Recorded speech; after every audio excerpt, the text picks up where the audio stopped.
Hello student, आज की इस वीडियो में हम बात करने वाले हैं कक्षा 10वीं के गणित के अध्याय 1 के प्रश्नावली 1.2 को कंप्लीट सॉल्व करने वाले हैं इस वीडियो में। इसके पिछले वीडियो में हमने इसका बेसिक कॉन्सेप्ट अंकगणित का आधारभूत प्रमेय क्या है, साथ ही उसमें उदाहरण 5, 6, 7, 8 को कंप्लीट सॉल्व कर लिया था। अगर आप वो वीडियो देखना चाहते हैं तो लिंक नीचे डिस्क्रिप्शन पे है, जाके आप वहां से देख सकते हैं। तो चलिए आज का वीडियो शुरू करते हैं और प्रश्नावली 1.2 को कंप्लीट सॉल्व करते हैं। तो यहाँ पास स्क्रीन पर हमने पहला क्वेश्चन इसका ले लिया है और अब हम क्वेश्चन को अच्छी तरह से पढ़ते हैं और समझते हैं कि क्वेश्चन में करना क्या है। क्वेश्चन कह रहा कि निम्नलिखित संख्याओं को अभाज्य गुणनखंडों के गुणनफल के रूप में व्यक्त कीजिए।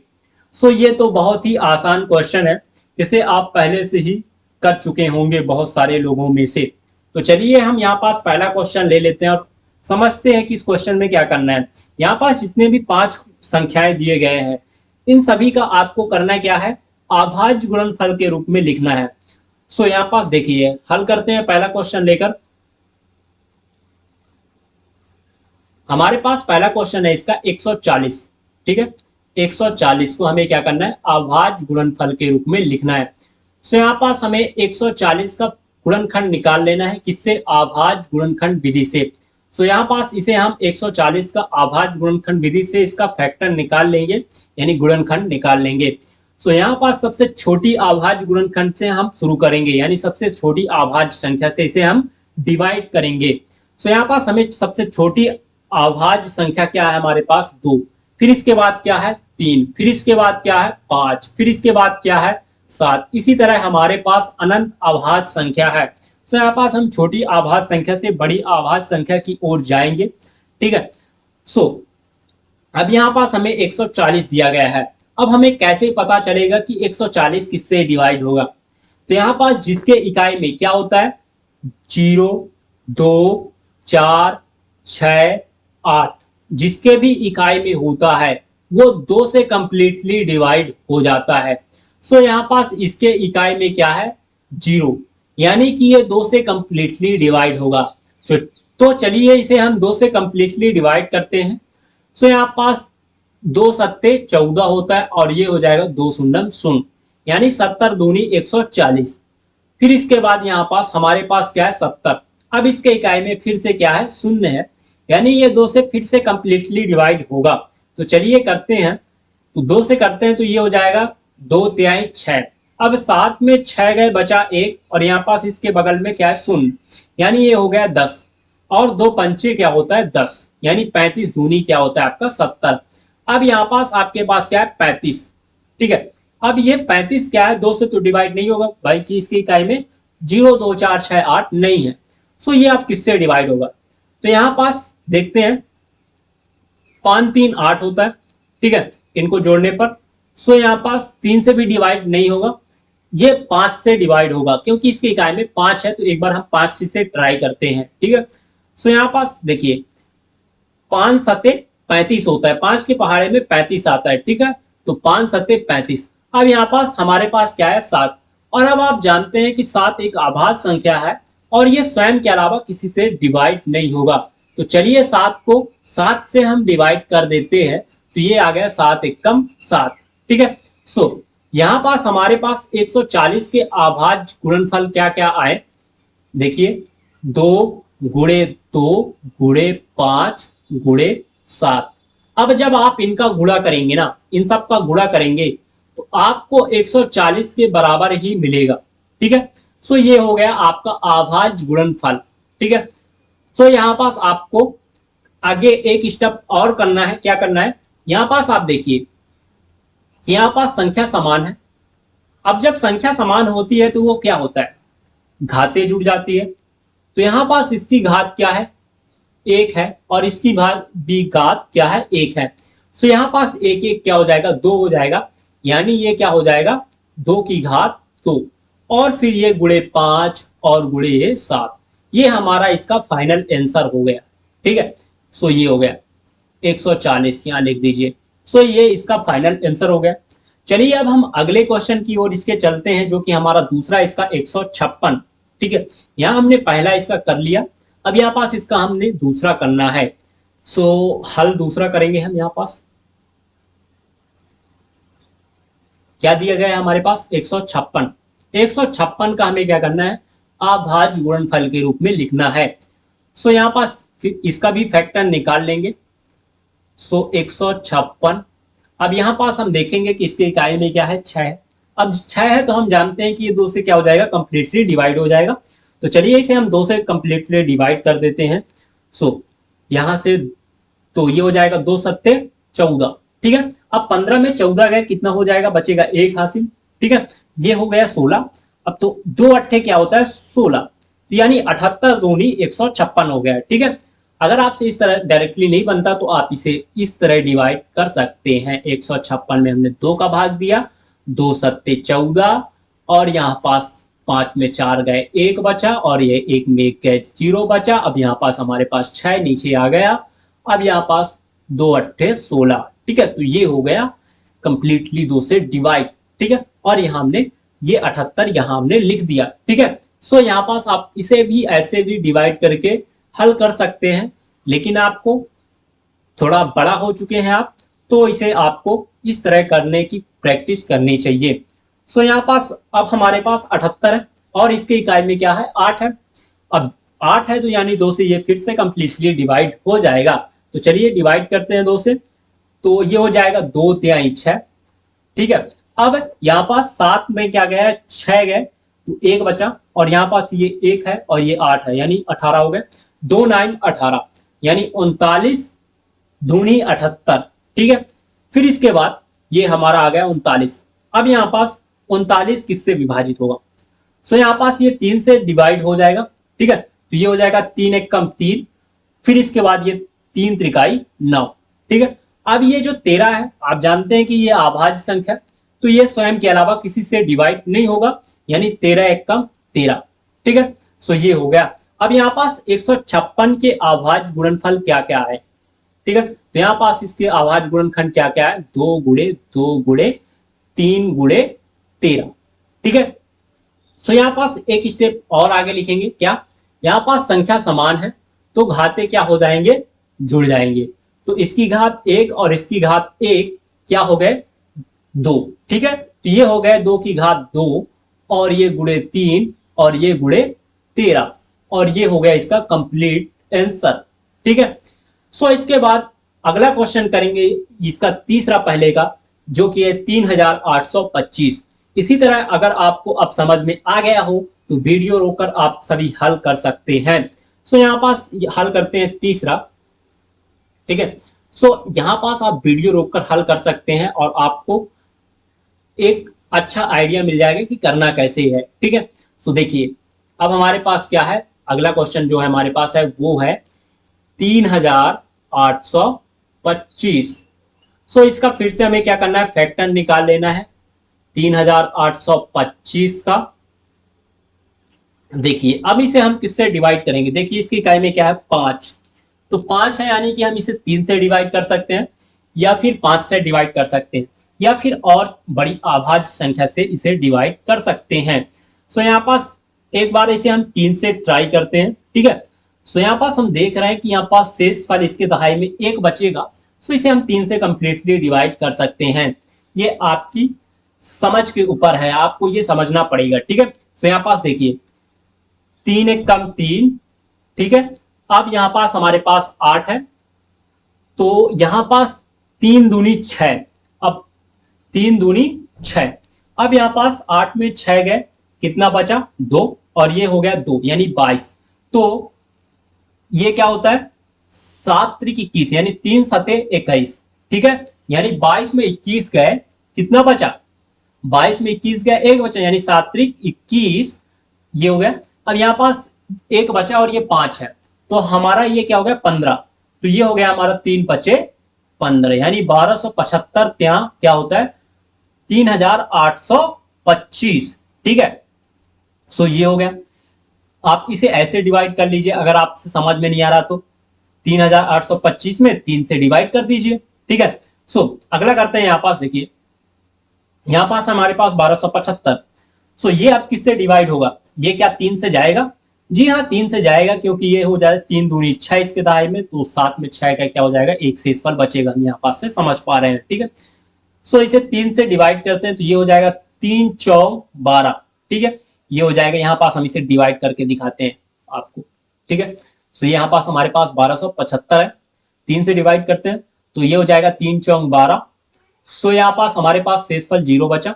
अब ये हमारे पास 7 आया, तो 3 दूनी क्या होता है, 6 होता है, ठीक है। 7 में 6 गए, बचा 1, और यहाँ पास हमारे पास 5 आ गया, तो ये होता है 3 पचे 15, ठीक है। यानी 3 पचे 15, हमारे पास शेषफल क्या है, 0, यानी ये 3 से कंप्लीटली फिर डिवाइड हो गया, यानी 425 या 1275, ठीक है। सो अब यहाँ पास इसके बाद हमारे पास है 425। अब ये 425 किससे डिवाइड होगा, अब यहाँ पास आप क्लियरली देख पा रहे हैं कि इसकी इकाई में क्या है, 5 है।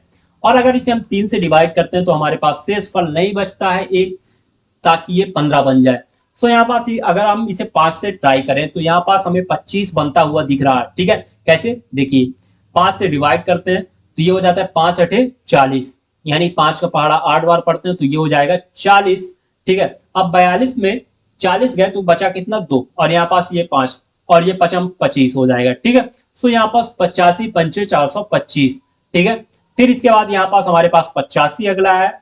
अब यहाँ पास आप 17 का पहाड़ा 20 तक पहाड़ा तो आता है ना, तो आप 17 के पहाड़ा हम जानते हैं, 17 पना 85, ठीक है। यानी आप 5 का पहाड़ा 17 बार पढ़ेंगे तो क्या हो जाएगा, क्या हो जाएगा, 85, या आप ऐसे डिवाइड कर सकते हैं, 5 एक कम 5, और अब यहाँ पास 8 में 5 का कितना बचा आपका, 3, ठीक है, और 5 सते 35, ठीक है। सो ऐसे अब यहाँ पास आप जानते हैं जो हमारा 17 है वो क्या है, एक अभाज्य संख्या है। सो यहाँ पास 17 स्वयं के अलावा किसी से डिवाइड नहीं होगा, सो इसे हम 17 से ही डिवाइड कर देते हैं, 17 एकम 17, ठीक है।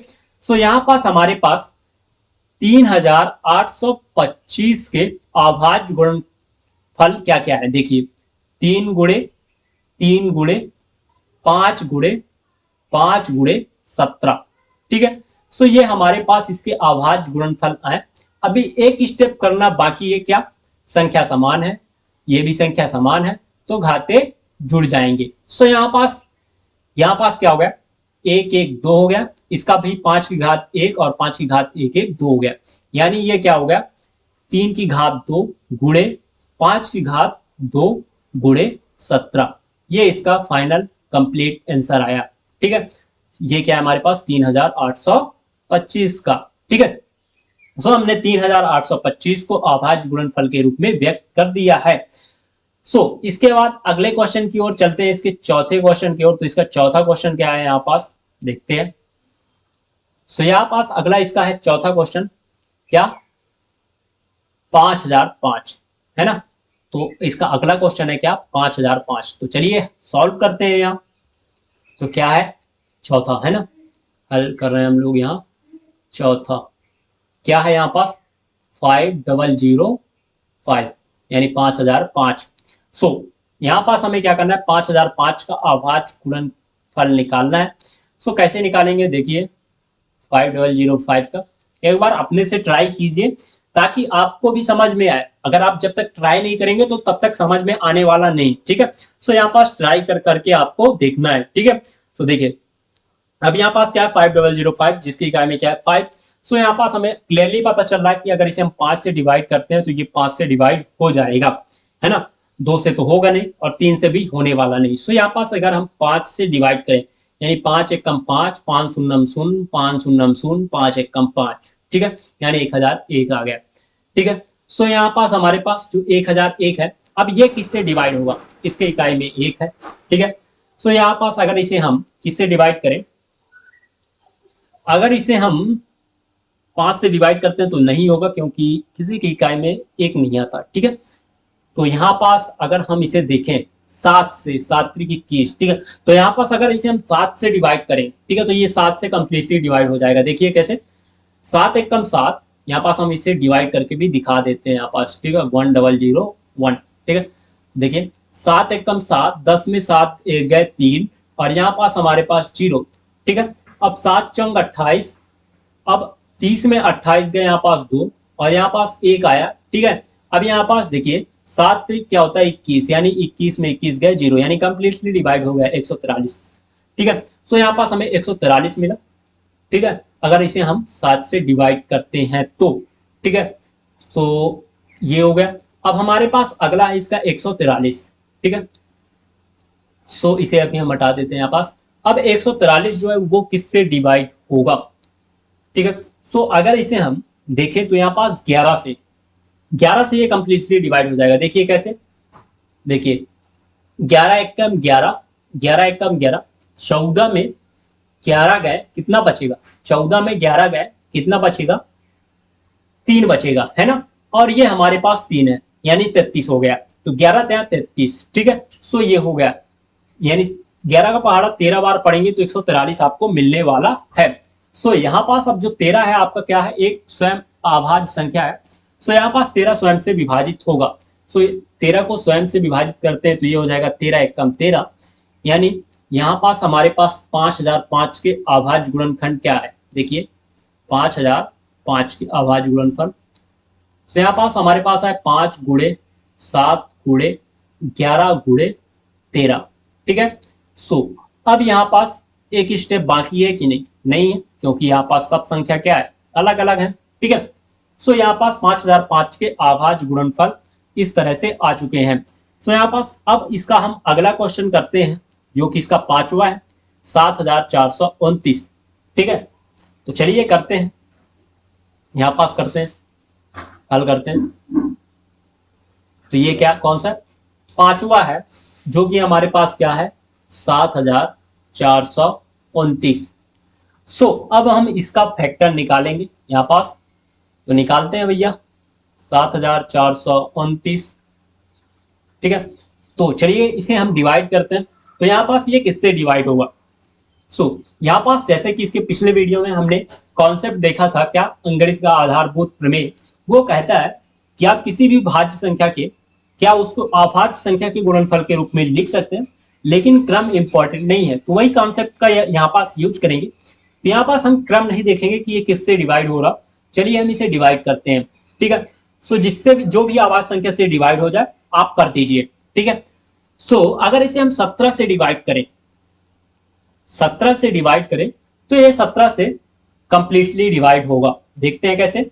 7000 क्या है? 429। ठीक है, अब अगर हम इसका 17 का पहाड़ा 4 बार पढ़ें तो ये हमें 17 चक्को 68 मिलता है। ठीक है, यानी आपका ये जो 74 में 68 गए तो कितना आएगा आपके यहाँ पास? देखिए 68, 69, 70, 71, 72, 73, 74, यानी आपके ये आए 6। ठीक है, अब यहाँ पास 2 आ गया। ठीक है, अब यहाँ पास आपको मिला 62। अब यहाँ पास अगर हम 17 का पहाड़ा 3 बार पढ़े, 17 17 34 17 त्या 51। ठीक है, 17 त्या 51, तो हमें कितना मिलता है? देखिए यहाँ पास 2 में 1 गए, आपका 1 आया, 5 में 1 गए 1 आया, और ये हमारे पास 9 आया। अब यहाँ पास 17 सत्ते क्या होता है? 119 होता है। ठीक है, सो यहाँ पास 119 ये हो गया कंप्लीटली डिवाइड। ठीक है, सो यहाँ पास हमारे पास अगर हम 17 का पहाड़ा 437 बार पढ़ें तो हमें क्या मिलेगा? 7429। ठीक है, सो अब यहाँ पास क्या है? 437। अब ये 437 किससे डिवाइड होगा? तो चलिए डिवाइड करके देखते हैं।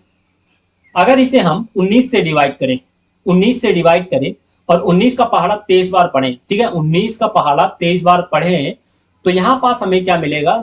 437। ठीक है, सो यहाँ पास अब अगर हम इसे 19 से डिवाइड करते हैं तो 23 बार में ये क्या हो जाएगा? पूर्णतः डिवाइड हो जाएगा। ठीक है, आप इसे डिवाइड करके देख लीजिए। ठीक है, सो यहाँ पास जो आप जानते हैं कि 23 क्या है? एक स्वयं अभाज्य संख्या है और 23 स्वयं के अलावा किसी से डिवाइड नहीं होगा, तो ये हो जाएगा 23 एकम 23। ठीक है, सो यहाँ पास हमारा इसका अभाज्य गुणनफल क्या क्या आया? यहाँ पास लिखते हैं 7429 का। ठीक है, 7429। यहाँ ये इंपॉर्टेंट नहीं होती कि आपका जो अभाज्य संख्या वो कितना बड़ा है। ठीक है, इंपॉर्टेंट ये है कि वो अभाज्य संख्या होना चाहिए। ठीक है, तो यहाँ पास आप देख रहे हैं इसके अभाज्य संख्या क्या है? 17 गुणे 19 गुणे 23। और यहाँ पास अभाज्य संख्या का मतलब क्या होता है? जो कि स्वयं से विभाजित हो। तो यहाँ पास जितने भी इसके गुणनफल आए हैं वो सब क्या है? स्वयं से विभाजित होंगे। तो यहाँ पास ये इसके अभाज्य गुणनफल हो चुके हैं। तो ये हो गया इसका फाइनल आंसर। ठीक है, सो इसी तरह हमने प्रश्नावली 1.2 का पहला क्वेश्चन कंप्लीटली हल कर लिया। चलिए अब हम अगला क्वेश्चन देखते हैं इसी प्रश्नावली 1.2 का प्रश्न क्रमांक 2। यहां पास हमारे पास दूसरा क्वेश्चन है। अब हम दूसरे क्वेश्चन को अच्छे तरह से पढ़ते हैं और समझते हैं कि इस क्वेश्चन में करना क्या है। यहाँ पास क्वेश्चन कह रहा है कि पूर्णांकों के निम्नलिखित युग्मों के एचसीएफ और एलसीएम ज्ञात कीजिए तथा इसकी जांच कीजिए कि दो संख्याओं का गुणनफल बराबर होता है एचसीएफ और एलसीएम के गुणनफल के। यहाँ पास जो क्वेश्चन कह रहा है कि आप इनका एचसीएफ और एलसीएम निकालिए और साथ ही जांच कीजिए कि दो संख्याओं का गुणनफल बराबर होगा एचसीएफ और एलसीएम के गुणनफल के। चलिए क्वेश्चन को करते हैं और साथ में समझते हैं, ठीक है। क्वेश्चन करना कैसे है, ठीक है। यहाँ पास हल करते हैं और ऐसा हल करेंगे जैसे कि हमें बोर्ड एग्जाम में लिखना हो, ठीक है, क्योंकि ये इंपॉर्टेंट है, ठीक है, आपको ये एग्जाम में पूछा जा सकता है। सबसे पहले हम लिखेंगे कि क्या दिया है, क्या हमें दिया है, जो दिया है वो लिख दीजिए। पहला कर रहे हैं इसका, है ना, दिया है हमारे पास 26 और 91, ठीक है, हमारे पास दिया है 26 और 91 दिया है, ठीक है। और फिर इसके बाद आपको बताना है कि हमें ज्ञात करना है। ऐसे आकर आप लिखते हैं तो आपके नंबर कटने के चांसेस कम हो जाते हैं और मिलने के ज्यादा, ठीक है। तो ज्ञात करना है, क्या ज्ञात करना है भैया, यहाँ पास एचसीएफ और क्या ज्ञात करना है, एलसीएम, ठीक है, एलसीएम, ठीक है। फिर इसके बाद अब हम ज्ञात कैसे करेंगे, तो यहाँ पास हम अभाज्य गुणनखंड विधि से ज्ञात करेंगे। तो यहाँ हम लिखेंगे तब अभाज्य गुणनखंड विधि से, ठीक है, अभाज्य गुणनखंड विधि से। अब आप समझ गए होंगे, ठीक है, जो कि हमारा पहला क्वेश्चन था उसे हमने उसका अभाज्य गुणनखंड विधि से क्या निकाला है, गुणनफल निकाला है, अभाज्य गुणनफल, ठीक है। अभाज्य गुणनखंड विधि से, ठीक है। अब आप समझ गए होंगे कि हमें 26 और 91 का क्या करना पड़ेगा, यहाँ पास गुणनखंड निकालना पड़ेगा, गुणनफल। कैसे गुणनफल, अभाज्य गुणनफल, ठीक है। निकाल लीजिए जल्दी से। तो यहाँ पास हम निकालेंगे 26 का और यहां निकालेंगे 91 का, ठीक है। यहाँ पास हम देखते हैं कि इसकी इकाई में क्या है, 6 है, और जब 6 हो, 0 2 4 6 होता है तो वो 2 से कंप्लीटली डिवाइड हो जाता है। यहाँ पास हम 2 से इसे डिवाइड कर देंगे तो ये हो जाएगा 2 1 कम 2 और 2 तिहाई 6, ठीक है। यहाँ पास अब जो 13 है एक स्वयं अभाज्य संख्या, तो आपको ये क्लियरली मालूम होगा कि यहाँ पास 13 स्वयं के अलावा किसी से डिवाइड नहीं होगा, यानी 13 1 कम 13। यहाँ पास ये हमारा इसका प्रोसेस कंप्लीट। अब यहाँ पास हम अगला करते हैं 91 का अभाज्य गुणनखंड निकालते हैं। अगर मैं देखूं 13 के पहाड़े में 91 आता है, यानी 13 सतह 91, यानी 7 भी इसका फैक्टर है। अगर मैं 7 का पहाड़ा 13 बार पढ़ूं तो 91 हमारा क्या हो जाएगा, डिवाइड हो जाएगा, ठीक है। अब यहाँ पास जो 13 है वो अभाज्य संख्या है, तो आप जानते हैं 13 स्वयं के अलावा किसी से डिवाइड नहीं होगा, ठीक है। यहाँ पास 13 कम 13। यहाँ पास अगर आपसे 20 तक पहाड़ा अच्छे से आता है तो आपको ऐसे फैक्टर निकालने में कोई दिक्कत नहीं जाने वाली, ठीक है। यहाँ पास हमने 26 का फैक्टर निकाल लिया और किसका निकाल लिया, 91 का निकाल लिया। यहाँ पास 26 का फैक्टर क्या आया, 2 गुणे 13, ठीक है, 2 गुणे 13, और 91 का फैक्टर क्या आया यहाँ पास, 7 गुणे 13, ठीक है। अब यहाँ पास अब बारी आई एचसीएफ और एलसीएम निकालने की, ठीक है। तब यहाँ पास हम क्या करेंगे, एचसीएफ और एलसीएम देखेंगे। एचसीएफ, तो एचसीएफ पहले निकालते हैं। एचसीएफ कैसे निकालते हैं, यहाँ पास गौर से देखिएगा और अच्छे से ध्यान से सुनिएगा। यहाँ पास हम क्या करते हैं, जो भी हमारा संख्या है और जिन दोनों का अभाज्य गुणनखंड आया, 26 का 2 गुणे 13 आया और यहाँ पास 91 का 7 गुणे 13 आया, यानी इन दोनों के अभाज्य गुणनखंड को हम गौर से देखेंगे और हम इसमें क्या करेंगे, ऐसी संख्या ढूंढने की कोशिश करेंगे जो कि इस 26 और 91 के गुणनफल में हो, ठीक है। यहाँ पास देखते हैं, यहाँ पास जो 13 है हमारा, जो 13 है वो दोनों में है, ठीक है। जो भी कॉमन होगा ना उसका हमारा ये क्या हो जाएगा, एचसीएफ हो जाएगा वो हमारा, ठीक है। तो यहाँ पास जो हमारा 13 है वो दोनों में है, तो इसका एचसीएफ क्या होगा, यहाँ पास 13, ठीक है। अब इसका एचसीएफ क्या होगा, 13, और कुछ कॉमन है नहीं है, तो यहाँ पास 13 बस है, 13 हो गया। अब यहाँ पास हम घात कौन सी लेंगे, हो सकता है किसी में घात 2 हो, यानी 13 2 बार आए, किसी में 5 बार आए, ठीक है। हो सकता है कितने बार भी घात हो सकता है। यहाँ पास हम घात कौन सी लेंगे, यहाँ पास हम घात कौन सी लेंगे, सबसे छोटी घात लेंगे। यहाँ पास सबसे छोटी घात क्या है, 2, तो यहाँ पास हम 2 ले लेंगे, लेकिन इसमें दोनों में घात क्या है, 1 है। ठीक है, दोनों में घात क्या है, 1 है। तो कौन सी घात लेंगे, 1 लेंगे। ठीक है, कौन सी घात लेंगे, 1 लेंगे। सो यहाँ पास इसकी घात क्या हो गई, 13 की घात 1 हो गई। सो यहाँ पास हमारा इसका फाइनल आंसर क्या है, 13, यानी 13 का गुणा एक बार करेंगे तो हमें क्या मिलेगा, 13। सो यहाँ पास इसका एचसीएफ क्या आ गया, 13। ठीक है, सो अब इसके बाद हम क्या करेंगे, एलसीएम निकालेंगे। एलसीएम कैसे निकालेंगे, देखिए एलसीएम। सो एलसीएम में क्या होता है, इसे हम बिना रिपीट किए हुए लिख देते हैं। कैसे, जो भी हमारा अभाज्य गुणनफल है, ठीक है,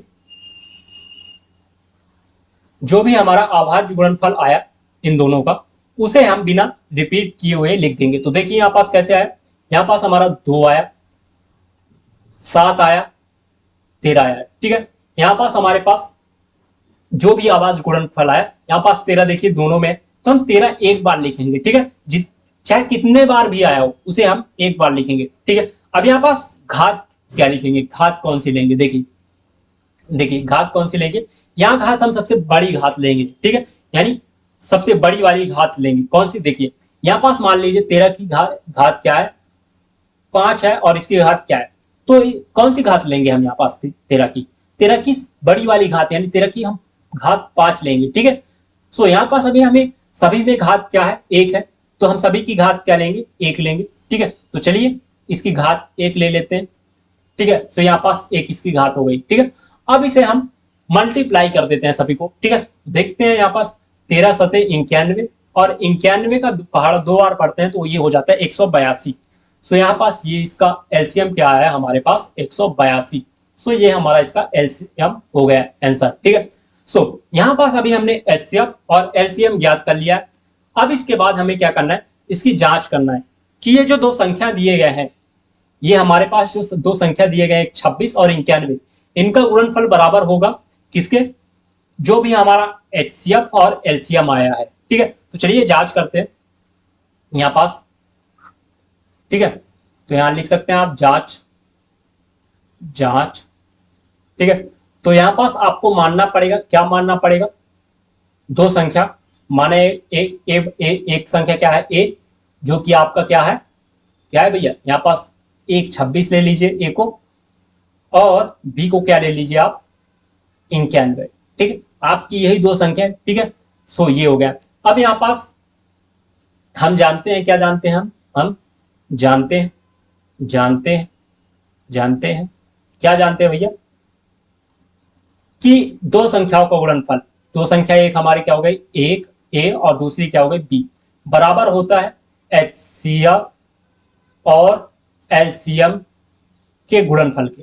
ठीक है, सो यहां पास हमारे पास पहली संख्या क्या है, 26, और दूसरी संख्या क्या है, बी क्या है हमारे पास, 91। ठीक है, सो यहां पास एचसीएफ हमारा क्या है, 26 का, आप कोई भी ले, यहाँ पास जो हमारा एचसीएफ आया वो हम लिख लेते, देखिए एचसीएफ हमारा 13, और एलसीएम क्या है हमारा इसका 26 और 91 का क्या आया है, 182। ठीक है, अब देखिए यहां पास हम क्या करेंगे, इन दोनों का गुणा करेंगे और इन दोनों का गुणा करेंगे, और ये दोनों का गुणनफल क्या आएगा, बराबर आएगा। देखिए कैसे, 91 का गुणा अगर हम क्या करेंगे, 26 बार करेंगे तो ये हमें मिलेगा 2366, 2366। ठीक है, और अगर आप 13 को गुणा 182 बार करेंगे तो आपको मिलेगा 2366। करके देख लीजिए, हमने पहले से ही कर रखा है सब कुछ। ठीक है, सो हमें सब कुछ याद है। ठीक है, सो ये इन दोनों का गुणनफल आएगा। आप जरूर करके देखिएगा, यहां से मत उतारिए, आप एक बार गुणा वगैरह सब करके देखिए, ताकि आपका जो माइंड लेवल है वो बढ़े। ठीक है, सो यहाँ पास हमने पहले क्वेश्चन का कंप्लीट आंसर कर लिया है, कंप्लीट सॉल्व कर लिया है। ठीक है, सो यहाँ पास आपको इस तरह जांच करनी है। आप यहाँ ये भी लिख सकते हैं कि हमारा जो एचसीएफ आया था वो क्या था, एचसीएफ आया था वो क्या था, 13 था, और एलसीएम क्या था, एलसीएम। ठीक है, सो वो क्या था, 182, आप लिख सकते हैं। ठीक है, इसी के साथ में। ठीक है, सो ये हो गया इसका कंप्लीट आंसर। अब चलिए हम अगले क्वेश्चन की ओर चलते हैं इसके, जो कि अगला क्वेश्चन है हमारा इसका 510 और 92। ठीक है, तो करते हैं यहाँ पास। ठीक है, बहुत ही आसान है सारे क्वेश्चन, हल करते हैं। दूसरा क्या है यहाँ पास, देखिए 500 लिख सकते हैं आप, दिया है और ज्ञात करना है। ठीक है, हम नहीं लिख रहे हैं, पहले में लिख दिए, ज़्यादा टाइम लग रहा है। ठीक है, तो 510 और क्या है हमारे पास 92 था। ठीक है, सो ये हो गया। अब यहाँ पास हमें क्या करना है, सबसे पहले इसका अभाज्य गुणनखंड विधि से क्या निकालना है, अभाज्य गुणनखंड निकालना है। ठीक है, सो निकाल लीजिए आप। तो यहाँ पास हम निकालेंगे 92 का और यहाँ निकालेंगे हम 510 का। ठीक है, सो यहाँ पास हमने लिखने का काम आपके ऊपर छोड़ दिया कि आप लिख सकते हैं। यहाँ पास हम क्वेश्चन को कंप्लीट सॉल्व करा दें जल्दी जल्दी से। ठीक है, ताकि आपका भी समय लॉस ना हो। ठीक है, सो देखिए, अब आपको समझ में आ गया हो तो आप वीडियो रोक कर भी कर सकते हैं। सो इसकी इकाई में क्या है, जीरो है। अब जीरो है तो इसका मतलब हम जानते हैं कि ये 2 से कंप्लीटली डिवाइड होगा। सो चलिए करते हैं। तो ये हो जाएगा 2 दूनी 4। ठीक है, यानी ये हो गया 5 में 4 गए तो बचा 1, और ये होता है 2 पंचे 10 और 11 में 10 गए, यहाँ पास क्या होगा 1, और ये हो जाएगा 2 पंचे 10। ठीक है, यानी 255 दूनी 510।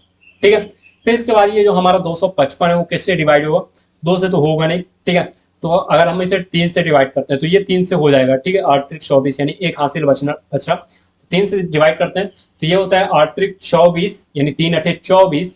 ठीक है, अब 25 में 24 गए, एक बचा और ये 5 है हमारे पास, तो 3 बचे 15। ठीक है, यानी 85 ત્યાં 255। फिर इसके बाद 85, तो आप जानते हैं 17 पहाड़ में 85 आता है, 17 पना 85, यानी हम 5 से डिवाइड कर सकते हैं। ठीक है, सो इसे हम 5 से डिवाइड करते हैं। ठीक है, तो 5 एक कम 5 और ये हो जाएगा 5 सते 35 यानी 17 पना 85। ठीक है, सो ये हो गया। अब यहाँ पास जो 17 स्वयं के अलावा किसी से डिवाइड नहीं होगा, तो चलिए 17 को 17 से डिवाइड कर देते हैं।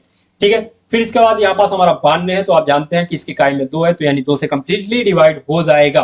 ठीक है, तो यहाँ पास अगर हम 2 का पहाड़ा 4 बार पढ़ें यानी 2 चौको 8। ठीक है, तो ये हो गया, और 2 छिक्का 12 यानी 46 दूनी 92। फिर ये जो 46 है वो किससे डिवाइड होगा, देखते हैं। 2 से डिवाइड तो होगा ही, तो यहाँ पास 2 दूनी 4, 2 दूनी 4 और 2 तिहाई 6 यानी 23 दूनी 46। अब आप जानते हैं कि जो 23 है वो स्वयं के अलावा किसी से डिवाइड नहीं होगा, क्योंकि ये स्वयं एक अभाज्य संख्या है। ठीक है, सो देखिए अब यहाँ पास हमारे पास 510 और 92 के, और किसके 92 के क्या क्या अभाज्य गुणनफल आए। देखिए 2 एक बार आया है, 3 भी एक बार आया है, 5 भी एक बार आया है। ठीक है, और 17 भी एक बार ही आया है, और 92 में क्या 2 2 बार आया है। नहीं, संख्या समान है तो घात क्या हो जाएगी, जुड़ जाएगी, यानी 2 की घात क्या हो जाएगी 2 हो जाएगी। ठीक है, और यहाँ 23 एक बार आया है। ठीक है, सो यहाँ पास आपको स्मार्ट तरीके से लिखना है। ठीक है, सो यहाँ पास अब यहाँ पास हम क्या करेंगे, HCF निकालेंगे। तब यहाँ पास हम क्या करेंगे, इसका HCF। सो यहाँ पास इसका HCF क्या निकालेंगे, हाईएस्ट कॉमन फैक्टर, जो दोनों में हो। तो दोनों में कौन सी है भैया संख्या, यहाँ पास अगर हम देखें तो क्लियरली हमें दिख रहा है कि जो 2 है वो दोनों में पाई जा रहा है। ठीक है, सो दोनों में 2 पाया जा रहा है, तो हम 2 को यहाँ लिख देंगे, और कुछ दोनों में पाया जा रहा नहीं पाया जा रहा है तो हम बाकी को छोड़ देंगे। अब यहाँ पास हम घात कौन सी लेंगे देखेंगे, तो घात हमें सबसे छोटी घात लेना है। तो यहाँ पास सबसे छोटी घात क्या है, इसकी 2 है, इसकी घात क्या है 1, यानी सबसे छोटी घात क्या हो गई 1, तो इसकी घात क्या हो गई 1, है ना। तो यहाँ पास 2 का पहाड़ा अगर एक बार पढ़ते हैं तो यहाँ पास हमें क्या मिलेगा 2। सो यहाँ पास इसका आंसर क्या हो गया 2, यानी HCF क्या हो गया 2। अब यहाँ पास हम LCM निकालेंगे, LCM। ठीक है, सो LCM में हम सारी संख्या को बिना रिपीट किए हुए लिख लेते हैं। तो 2 है, फिर इसके बाद क्या हमारे पास 3 भी है, फिर इसके बाद हमारे पास क्या है 5 भी है, फिर इसके बाद हमारे पास क्या है 7 भी है, 7 नहीं 17 है। ठीक है, और फिर इसके बाद हमारे पास क्या है 23 है। ठीक है, तो हम सभी संख्या को बिना रिपीट किए हुए लिख लिए। अब हमें क्या करना है, इसमें घात लेना है। तो कौन सी घात लेंगे हम, इसमें सबसे बड़ी घात लेंगे। तो यहाँ पास इसकी घात 2 की घात क्या है, यहाँ पास 2 की घात इसकी 1 है और इसकी क्या है 2, यानी इसकी बड़ी घात क्या हो गई 2। तो यहाँ पास हम 2 ले लेंगे, और किसी की घात है नहीं है तो बाकी को हम छोड़ देंगे। ठीक है, सो यहाँ पास यानी कि ये क्या हुआ 2 का पहाड़ा 2 बार। ठीक है, 2 का पहाड़ा 2 बार यानी 2 दूनी क्या हो गया 4। ठीक है, यानी हो गया ये 4 गुणे 3 गुणे 5 गुणे 17 गुणे 23। तो इन सब का गुणा सा है, चाहे तो आप एक साथ करके लिख सकते हैं या थोड़ा थोड़ा गुणा करके आप लिख सकते हैं। तो यहाँ पास हम इन सब का गुणा एक साथ करके हम लिख दे रहे हैं। ठीक है, तो इन सब का कंप्लीटली जो गुणा होगा वो क्या होगा, देखिए यहाँ पास ये होगा 23,460। ठीक है, तो ये होगा 23,460। ठीक है, तो ये हमें सब याद रहता है क्योंकि हमने इसे बहुत बार पढ़ चुका है, ठीक है। सो आप इसे इन सब का गुणा क्रमशः कीजिए और समझिए कि आ रहा कि नहीं, ठीक है। तो ये हो गया 23,460। हो सकता है आंसर गलत हो मेरा, तो मेथड एकदम सही है, ठीक है। सो मेथड पे आप ध्यान दीजिएगा, ठीक है। सो ये हो गया हमारा इसका कंप्लीट क्वेश्चन का आंसर, ठीक है। सो ये अभी हमें क्या करना, क्या अभी जांच भी करना है ना। सो यहाँ पास उसी तरह आपको जांच करना है, ठीक है। जांच करना है, ये फार्मूला होता है कि दो संख्याओं का गुणनफल बराबर होता है एलसीएम और एचसीएफ के गुणनफल के, ठीक है।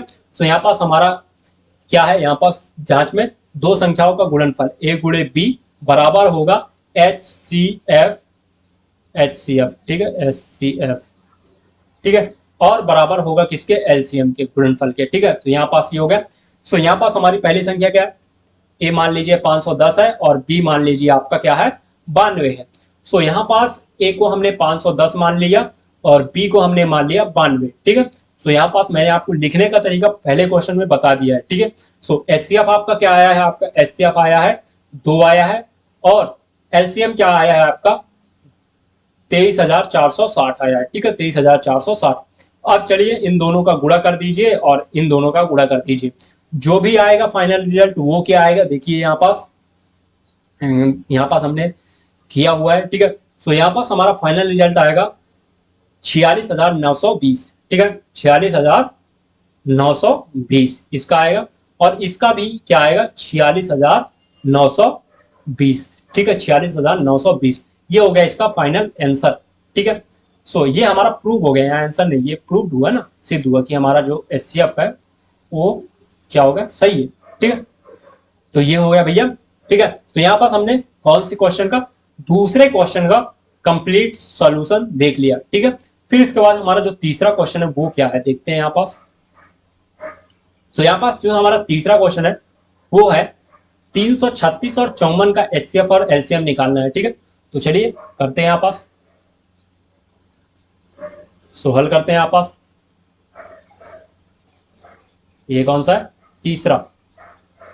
तो क्या है तीसरा हमारे पास,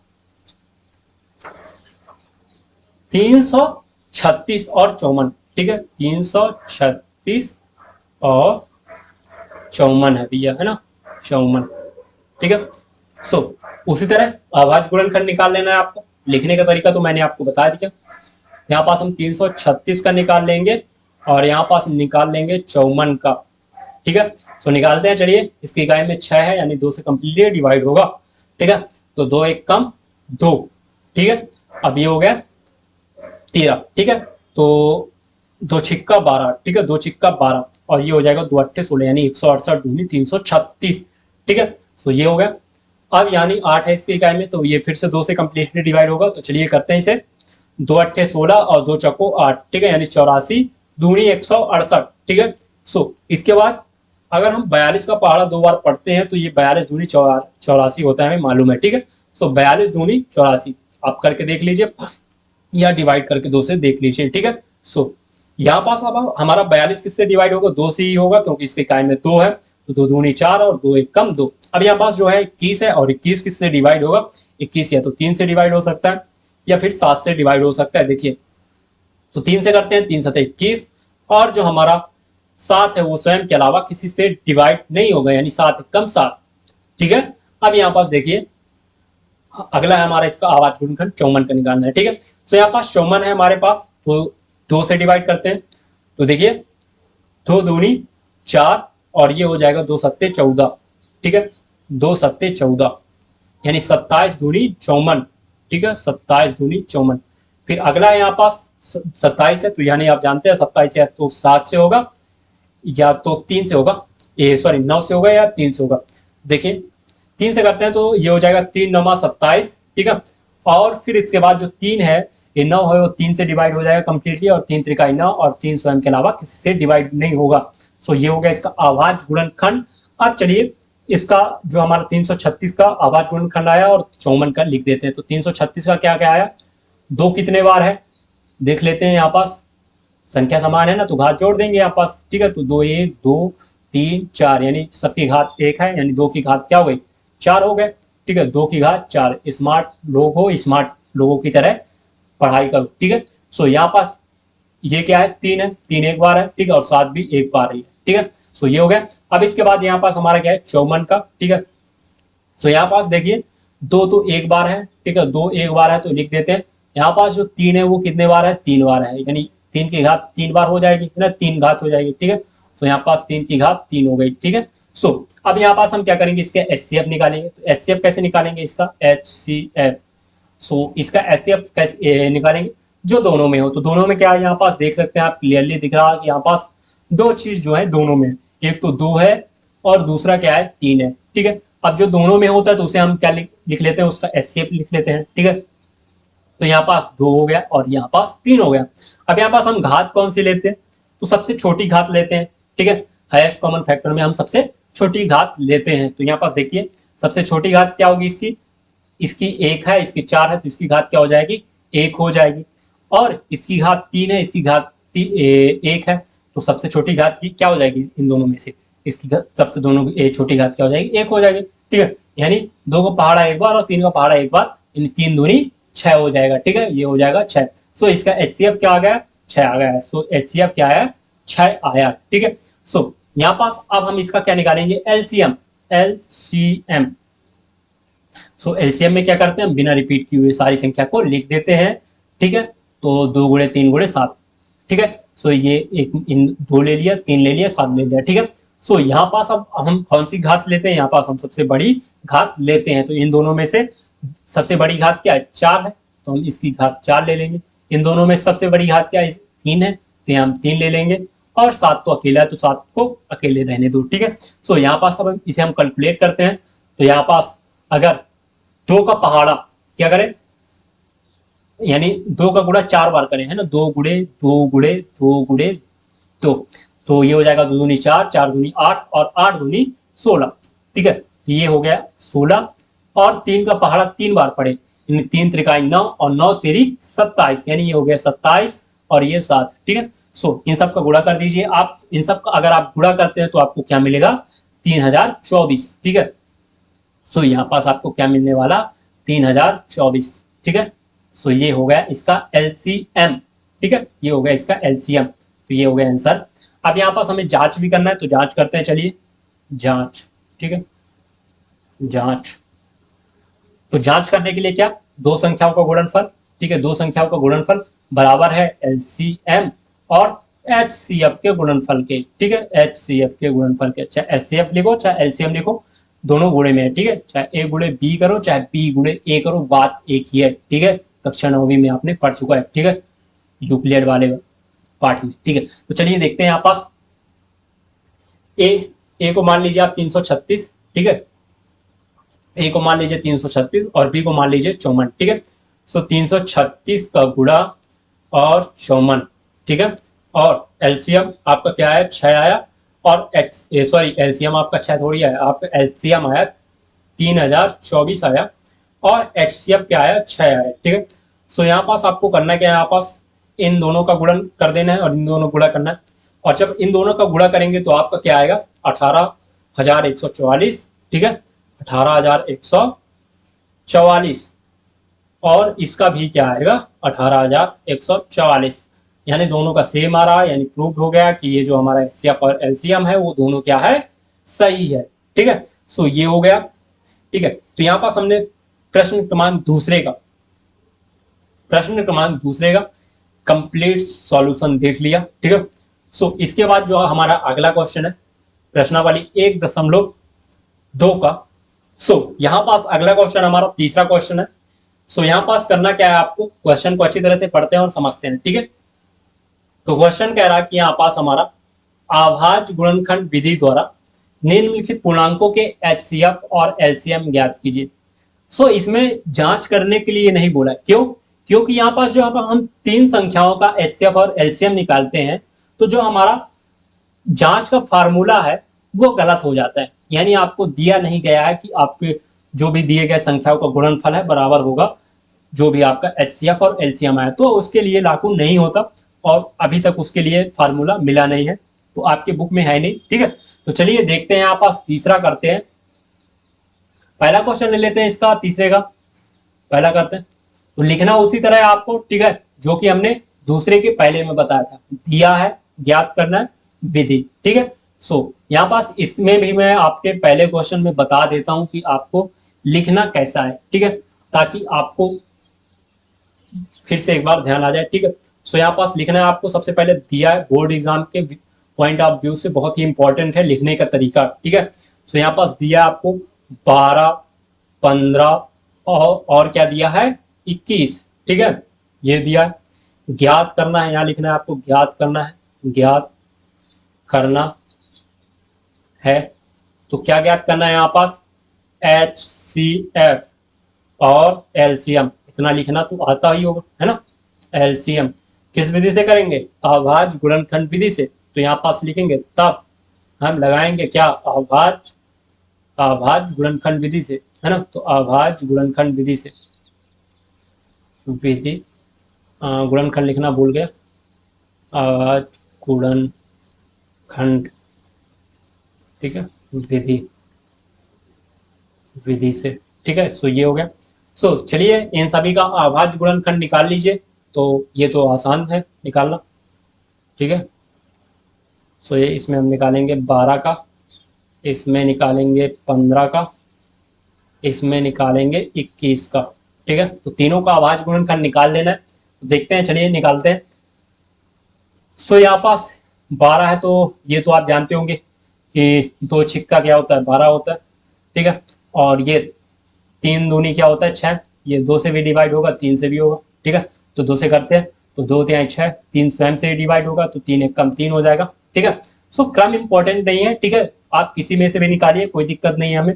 ठीक है, अब यहाँ पास 15 किससे डिवाइड होगा, 3 से डिवाइड होगा। ठीक है, तो देखते हैं, 3 बचे 15 और 5 किससे डिवाइड होगा, स्वयं से ही होगा। ठीक है, सो यहाँ पास जो 21 है वो किससे डिवाइड होगा, 3 से होगा। तो 3 सते क्या होता है, 21 होता है। और जो 7 है वो किससे डिवाइड होगा, 7 से होगा। ये आपको अब अच्छे तरीके से अभाज्य गुणनखंड विधि से निकालना आता होगा अभाज्य गुणनफल। ठीक है, इतने में तो आपका प्रैक्टिस हो जाना चाहिए अच्छे तरीके से। सो यहाँ पास जो 12 का अभाज्य गुणनखंड आया वो क्या क्या आया, दो कितने बार है, दो बार है, तो यहाँ पास 2 की घात 2 हो जाएगा।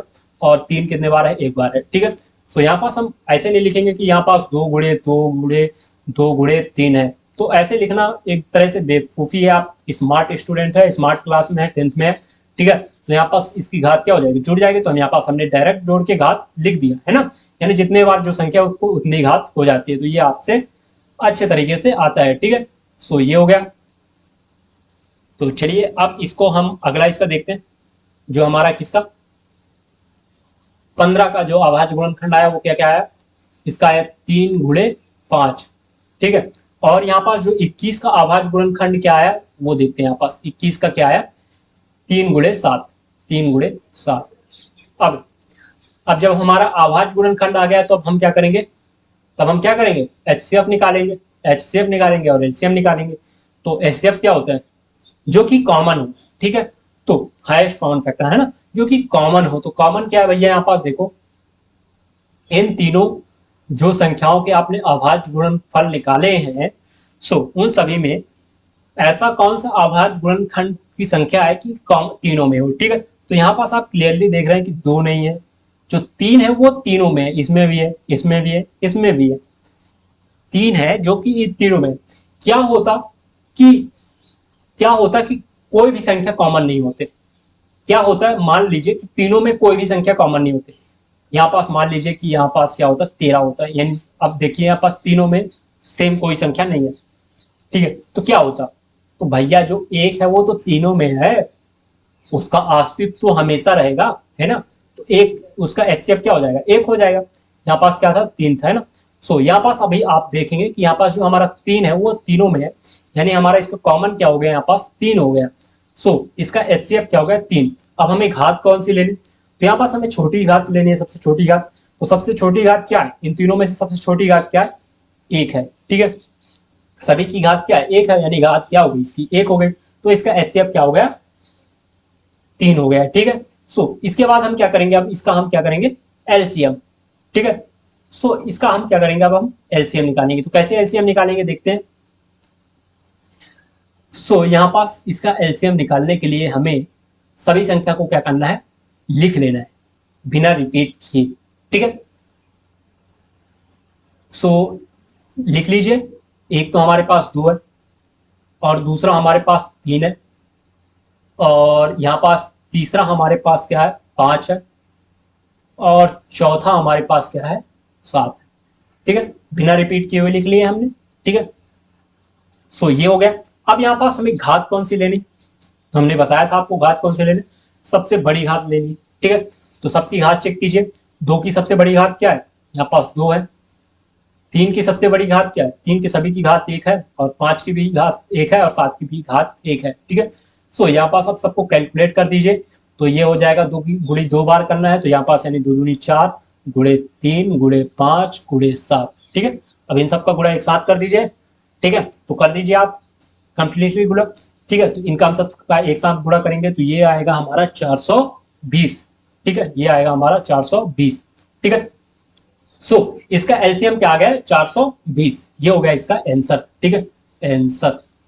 सो अतः आप लिख सकते हैं लास्ट में कि इसका एचसीएफ और एलसीएम ये है, ऐसे देखिए अतः और तरीके से लिख सकते हैं।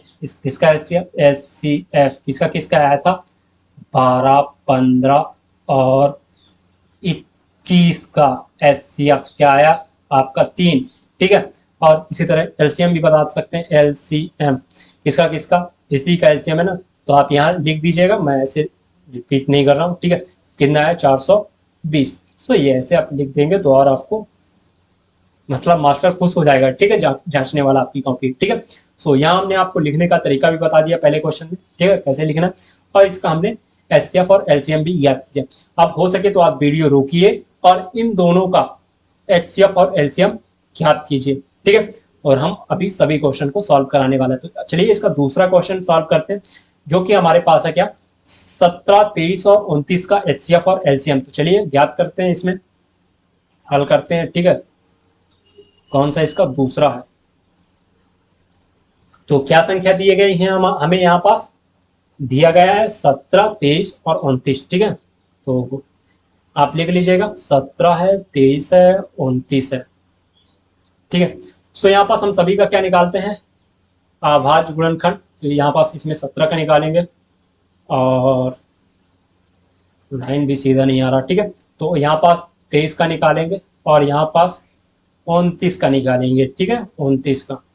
सो यहाँ पास आप देख सकते हैं कि 17 का जो अभाज्य गुणनखंड आएगा वो क्या आएगा 1 आएगा। ठीक है, यानी 17 का पहाड़ा अगर एक बार पढ़ेंगे, ये तो पहले से ही अभाज्य संख्या है ना, तो सारे इनको निकालने की जरूरत ही नहीं, लेकिन अगर आप निकालना चाहे तो ऐसे दर्शा सकते हैं।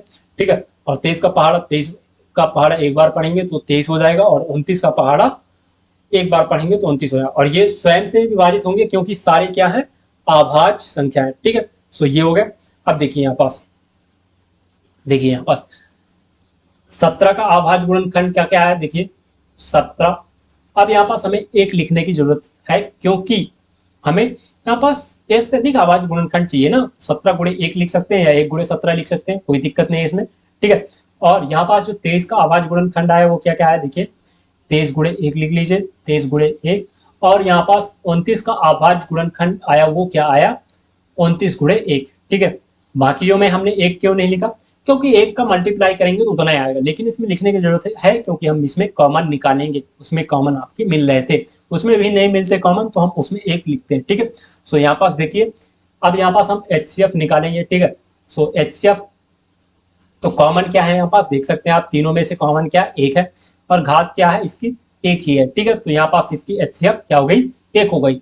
अब यहाँ पास एलसीएम के लिए हम क्या करते हैं, एलसीएम के लिए क्या करते हैं सभी संख्या को बिना रिपीट किए हुए लिख देते हैं। तो यहाँ पास 1 है हमारे पास, 1 लिखने का कोई अस्तित्व तो नहीं, लेकिन आप लिखना चाहे तो लिख सकते हैं, मतलब कोई मतलब नहीं। ठीक है, तो यहाँ पास 1 लिखना चाहे तो लिख सकते हैं, और यहाँ पास हम 17 और 23 और 29 ठीक है सभी संख्याओं को हमने यहाँ पास बिना रिपीट किए हुए इनका लिख दिया अभाज्य गुणनखंड का। ठीक है, सो यहाँ पास इन सबका अगर आप गुणा करेंगे तो आपको क्या मिलने वाला है, देखिए अब इन सबका आपको गुणा करना है। अब जब आप गुणा करेंगे तो इसको क्या मिलेगा आपको 11,339, तो ये आपको मिलेगा 11,339। ठीक है, सो यहाँ पास हमें याद है क्योंकि हमने सब कुछ कर रखा है। ठीक है, हमें बहुत बार प्रैक्टिस है। आप गुणा करिए और इसे हल कीजिए, गुणा भाग तो बनता होगा ना, तो ये आपकी करने जिम्मेदारी है। ठीक है, सो यहाँ पास हमने देखा कि एचसीएफ इसका क्या है 1 है। ठीक है, इसका HCF 1 है और LCM क्या है 11,339, ठीक है। तो यहाँ पास हमने इसका HCF और LCM देख लिया क्वेश्चन नंबर तीसरे का दूसरा, ठीक है। सो यहाँ पास अगले क्वेश्चन की ओर चलते हैं। तो अगला क्वेश्चन इसका क्या है, अगला क्वेश्चन है इसका 8, 9 और 25 का, ठीक है। तो 8 और 9, 25 का हमें अभाज्य गुणनखंड निकालना। तो चलिए यहाँ निकालते हैं, तीसरा है ना, तीसरे का। तो क्या क्या दिया गया है 8, 9 और क्या दिया है 25 दिया है और दिया है 25। सो यहाँ पास इसका अभाज्य गुणनखंड भी निकालते हैं, ठीक है। तो 8 का फैक्टर यहाँ निकाल लीजिए, यहाँ 9 का निकाल लीजिए, यहाँ 25 का निकाल लीजिए, ठीक है। तो यहाँ पास 25 का निकाल लीजिए, ठीक है। तो चलिए 8 का निकालते हैं। तो 2 चौको 8, फिर 2 से डिवाइड करते हैं। तो ये हो जाएगा 2 दूनी 4 और 2 स्वयं से डिवाइड होगा, 2 एक कम 2। अब 9 को करते हैं तो ये 3 से होगा, 3 त्रिकाई 9 और 3 एक कम 3। अब ये 5 25 है, जो 5 से होगा, 5 25 और 5 एक कम, ये 5 हो जाएगा, ठीक है। सो ये हो गया। सो यहाँ पास 8 के अभाज्य गुणनखंड क्या क्या है, 2 3 बार आया, तो यानी 2 की घात क्या हो जाएगा 3 हो जाएगा। और यहाँ पास 9 के अभाज्य गुणनखंड क्या क्या आया है, यहाँ पास देखिए 3 आया है 2 बार, तो यानी 3 की घात 2 हो जाएगा। और यहाँ पास 25 का अभाज्य गुणनखंड क्या क्या आया है 5 2 बार, यानी 5 की घात 2 हो जाएगा। अब देखिए यहाँ सब अलग अलग है, तो इसकी हम एक और कॉमन फैक्टर लेंगे, यानी एक सभी में है ना, तो एक यहाँ हम लिख लेंगे, ठीक है। यानी देखिए अब यहाँ पास क्या इसका HCF क्या है जो कॉमन हो, ठीक है। HCF तो एक तो सभी में होता है, तो यहाँ पास इसका HCF क्या होगा 1, और 1 की घात हमेशा क्या है 1 ही है, तो 1 ही होगा, ठीक है। सो यहाँ पास इसकी ये हो गया, 1 की घात कुछ भी हो आना तो 1 ही है, ठीक है। देखिए अब यहाँ पास इसका LCM, तो बिना रिपीट किए हुए सारी संख्या को लिख लो, यानी 2 की घात, यहाँ पास अभी घात नहीं देखते, ठीक है, 2 गुणे 3 गुणे 5, ठीक है। सो ये हमने सारी संख्याओं को लिख लिया बिना रिपीट किए। अब यहाँ पास घात कौन सी लेंगे, हम सबसे बड़ी घात लेंगे। तो 2 की घात सबसे बड़ी घात क्या है 3 है, 3 ले लेंगे, ठीक है। 3 की घात सबसे बड़ी घात क्या है 2 है, तो 2 ले लेंगे। 5 की सबसे बड़ी घात क्या है 2 है, तो 2 ले लेंगे, ठीक है। सो यहाँ पास सबको गुणा कर दो, तो ये हो जाएगा क्या 2 दूनी 4, 4 दूनी 8, यानी ये 8 हो गया। और 3 त्रिकाई 9 हो गया 3 का गुणा, और 5 का गुणा 2 बार करेंगे तो ये हो जाएगा 55 25। इन सबको गुणा कर दो भैया। तो इन सबका अगर आप गुणा करेंगे तो क्या आएगा, देखो यहाँ पास गुणा करिए जल्दी से, तो ये हो जाएगा 8 9 72, और 72 का गुणा 25 बार 25 में करेंगे तो ये क्या हो जाएगा हमारा, यहाँ पास आंसर मिलने वाला है 1800, ठीक है। तो ये हो जाएगा हमारा 1800, ठीक है। तो LCM क्या आया हमारा इसका 1800 आंसर, ठीक है। और HCF क्या आया हमारा 1, ठीक है। तो ये हमारा 1 आप यहाँ बाकायदे से लिख सकते हैं, ठीक है। लिखने का तरीका हमने पहले क्वेश्चन में इसका बता दिया, ठीक है। तो यहाँ हमने क्वेश्चन क्रमांक 3 का तीनों क्वेश्चन सॉल्व कर लिए हैं, ठीक है। सो यहाँ पास हमने तीनों को सॉल्व कर लिया है।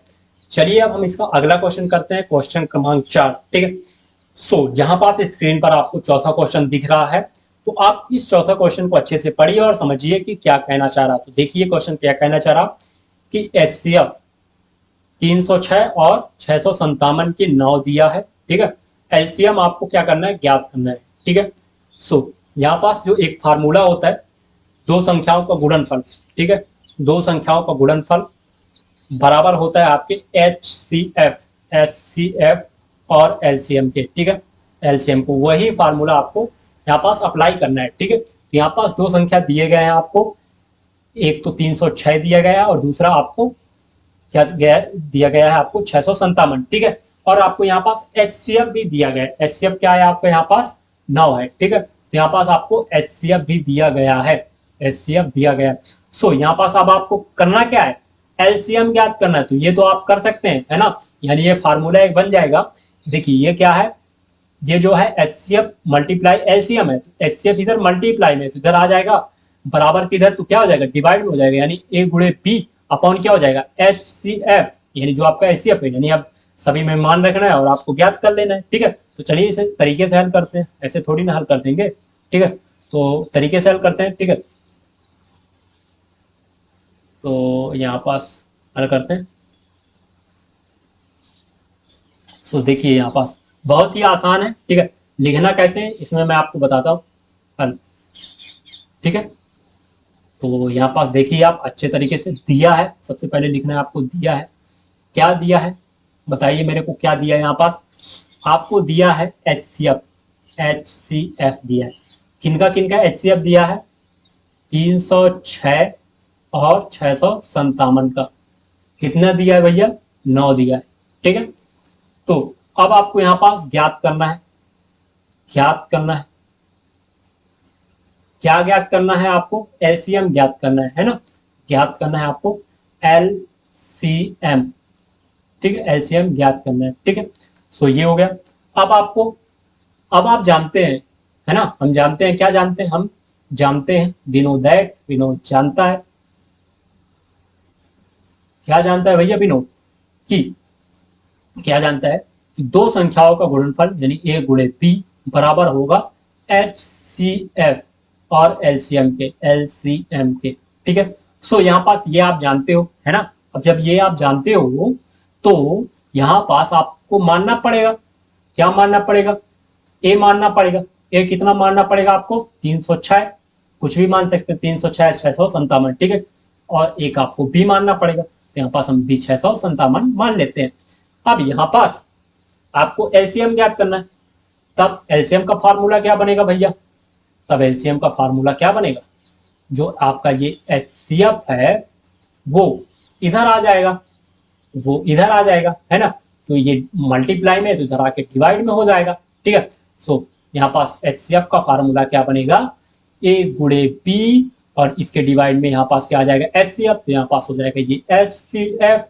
ठीक है, सो यहाँ पास अब आपको मान रख देना है, तो मान रखने तो आपसे आप बनता होगा। सो ए क्या है आपका, यहाँ पास आपने माना ना, ए आपका यहाँ पास 306, तो यहाँ पास ए का मान रख दीजिए 306। ठीक है, बी क्या माना आपने 657, तो यहाँ पास बी का मान 657 रख दीजिए। ठीक है, अब यहाँ पास जो आपका एचसीएफ है, एचसीएफ आपको दिया है, कितना दिया है आपका एचसीएफ 9, तो यहाँ पास एचसीएफ क्या रख दीजिए 9। अब इन दोनों का गुणा कर दिए और 9 से डिवाइड कर दीजिए। ठीक है, सो अब जब इन दोनों का गुणा करके 9 से डिवाइड करेंगे तो आपको जो इसका भागफल मिलेगा वो क्या होने वाला है, मैं आपको यहाँ बताता हूँ, 22,338। ठीक है, 22,338 ये होगा इसका फाइनल आंसर। ठीक है, तो ये गुणा भाग वाला अब आपको ही करना पड़ेगा ज्यादा से ज्यादा। ठीक है, सो ये है क्वेश्चन नंबर 5, और इस प्रश्नावली 1.2 का बहुत ही अच्छा क्वेश्चन है।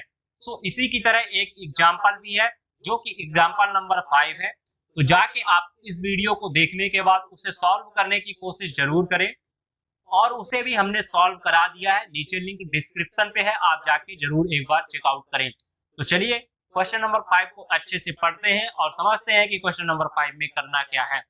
तो क्वेश्चन कह रहा है कि जांच कीजिए कि क्या किसी प्राकृत संख्या n के लिए संख्या 6 की पावर n अंक 0 पर समाप्त हो सकती है।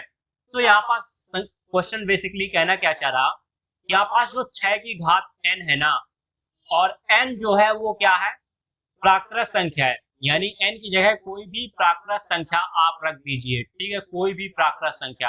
आप प्राकृत संख्या क्या है, जो गिनती की संख्या होते हैं वो क्या कहलाते हैं प्राकृत संख्या। तो हम गिनना शुरू कहां से करते हैं, 1 से करते हैं, है ना, 1 2 3 4 ऐसे अनंत तक। ठीक है, 5 6 ऐसे अनंत तक, है ना, वो सारे संख्या क्या है प्राकृत संख्या है।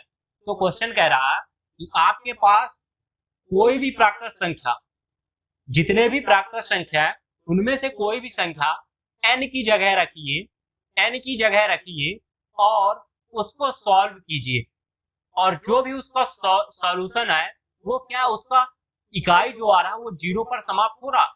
देखिए कैसे, देखिए मान लीजिए यहाँ पास ये क्या है 6 है, और हम इसमें से प्राकृत संख्या 2 उठाते हैं। ठीक है, n की जगह हम क्या रखते हैं 2। अब इसे हम सॉल्व करते हैं तो ये क्या होगा 6 6 36। ठीक है, तो ये 36 हो गया।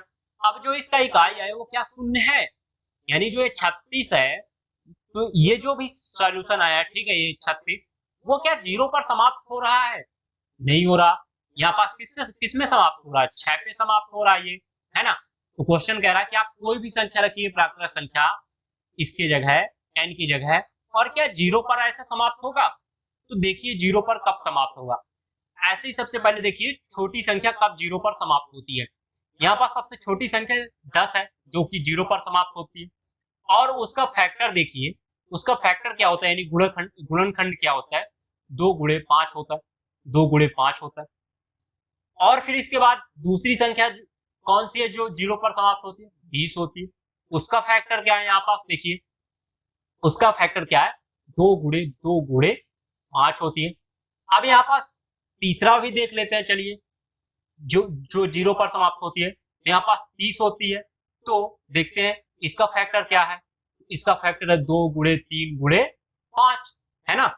यानी जो अभाज्य गुणनखंड इसका आता है, जो भी आप निकालते हैं, ठीक है, 2 से निकालते हैं, 2 पंचे 10, 5 एकम 5, ऐसे हमने निकाला, ठीक है। सो इनका जो फैक्टर आया, देखिए इनका फैक्टर आया वो क्या है? 2 गुणे 5 है, 2 गुणे 5 है।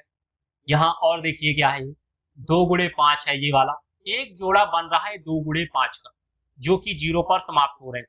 और यहाँ देखिए 6 का गुणनखंड क्या आ रहा, देखिए यहाँ पास 6 का, तो 2 तिहाई 6, 3 एकम 3, तो इसका फैक्टर क्या बन रहा है? देखिए 6 का यहाँ पास 2 गुणे 3 बन रहा है ना। अब यहाँ पास आप जब रखेंगे, कोई भी संख्या रखेंगे, मान लीजिए मैं n की जगह यहाँ पास क्या रख दूं, यहाँ पास मैं 4 रख देता हूं, ठीक है।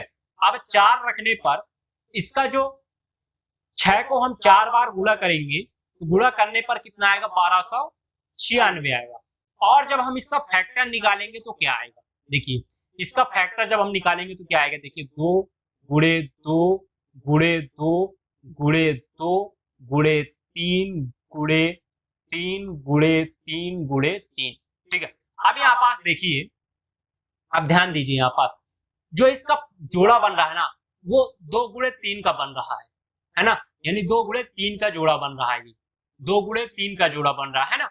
एक भी जोड़ा 2 गुणे 5 का नहीं बन रहा है, एक भी जोड़ा 2 गुणे 5 का नहीं बन रहा है, ठीक है। अब जब तक एक भी जोड़ा 2 गुणे 5 का नहीं बनने वाला, तब तक 0 नहीं आने वाला, ठीक है।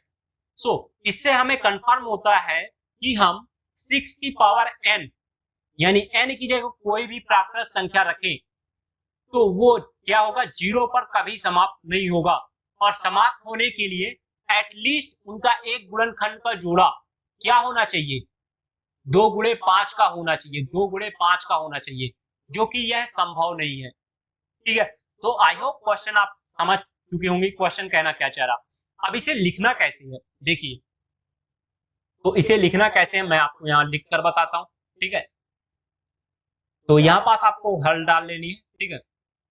सो देखिए 6 की घात n का अभाज्य गुणनखंड क्या है? देखिए यहाँ पास 6 की घात n का अभाज्य गुणनखंड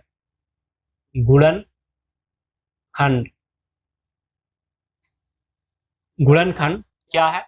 2 गुणे 3 है ना, 6 और इसकी पावर n, है ना।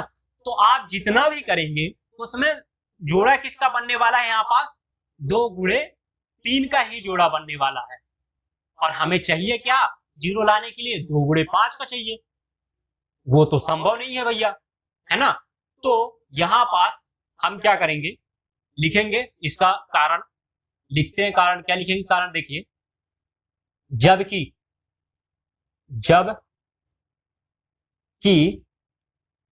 कोई प्राकृत संख्या, ठीक है, प्राकृत संख्या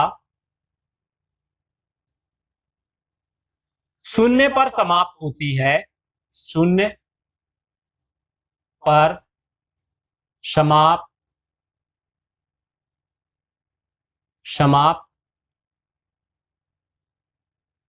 होती है, तो उसके अभाज्य गुणनखंड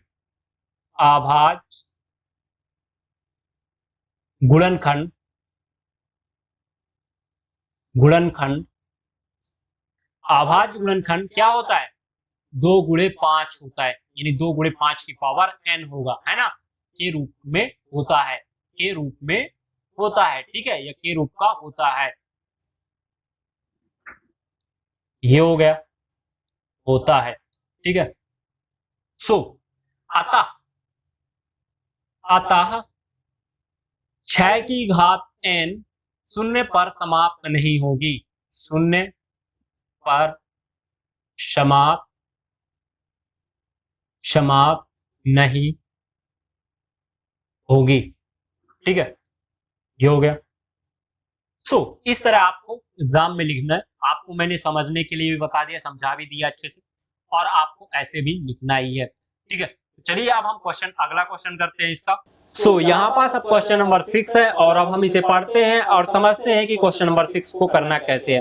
तो क्वेश्चन कह रहा है कि व्याख्या कीजिए कि 7 गुणे 11 गुणे 13 धन 13 और 7 गुणे 6 गुणे 5 गुणे 4 गुणे 2 गुणे 1 धन 5 भाज्य संख्याएं क्यों हैं।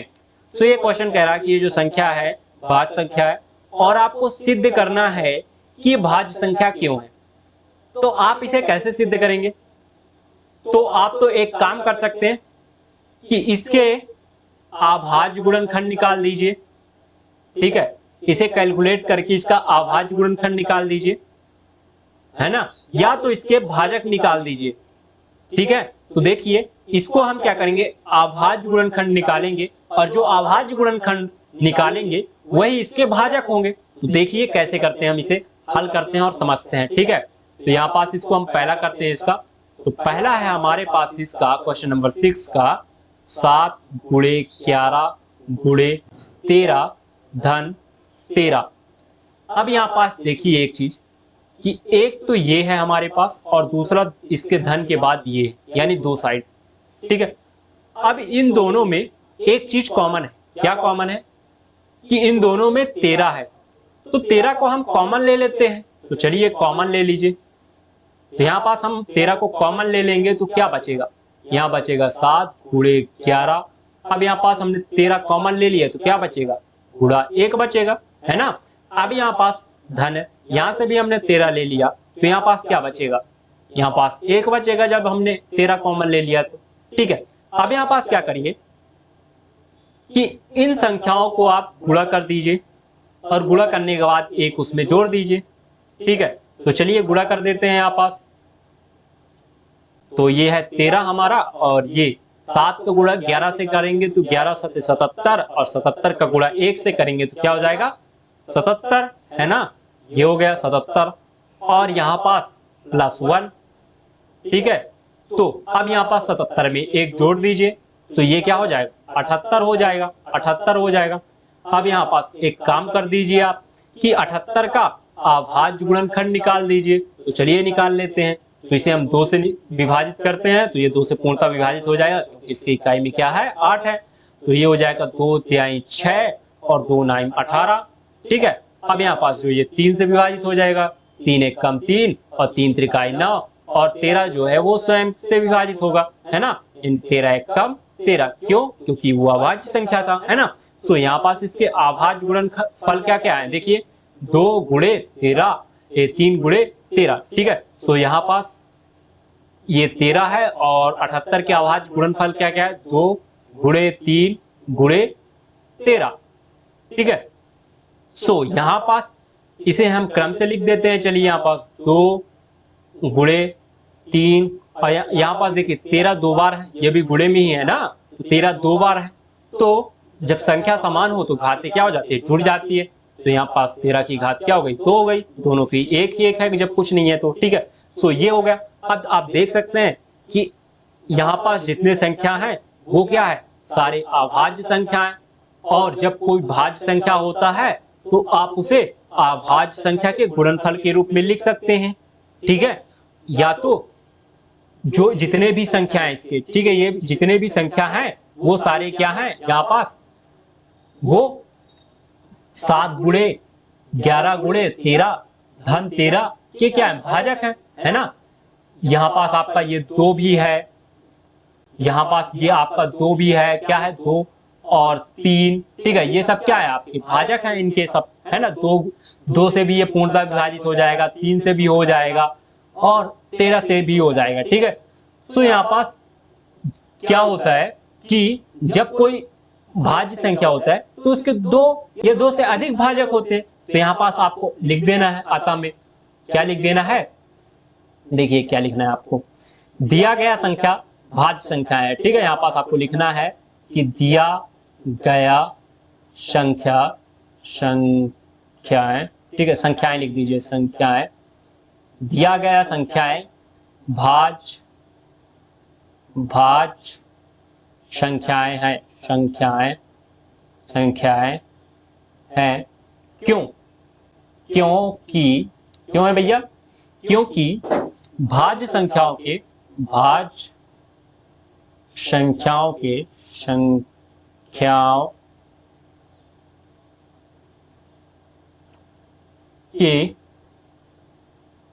दो या दो से अधिक भाजक होते हैं, दो या दो से अधिक भाजक होते हैं, ठीक है। तो यहाँ पास आप देख सकते हैं इसके कितने भाजक हैं, इसके एक ये भाजक है, एक ये भाजक है, एक ये भाजक है ना, इसके तो 3 भाजक हो गए, ठीक है। तो यहाँ पास एक को छोड़कर इसके 3 भाजक है, ठीक है। सो यहाँ पास ये क्या हो गया? भाज्य संख्या हो गया, ठीक है। तो चलिए अब इसका हम दूसरा करते हैं। इसका दूसरा क्या है? 7 गुणे 6 गुणे 5 गुणे 4 गुणे 3 गुणे 2 गुणे 1 धन 5, ठीक है। सो यहाँ पास चलिए इसको हम ले लेते हैं, इसका दूसरा। सो यहाँ करते हैं, इसके साइड में कर दें, यहीं नीचे करते हैं, ठीक है। तो हल दूसरा करेंगे यहाँ,